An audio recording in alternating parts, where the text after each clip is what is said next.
Target হতেছে দশমিকটা তুলে দেওয়া, তাহলে উপরে লিখে দিলাম 25।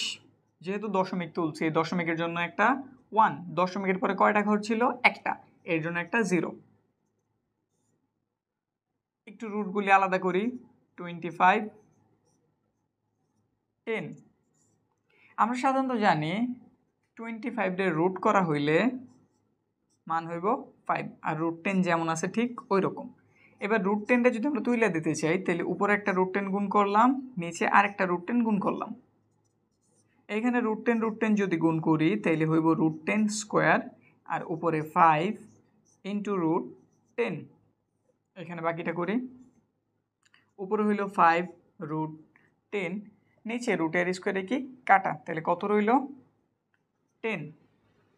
5 দিয়ে যদি আমরা 10-এর কাটি কয়বার যায়? 2 বার, তাহলে উপর রইল রুট 10, নিচে 2।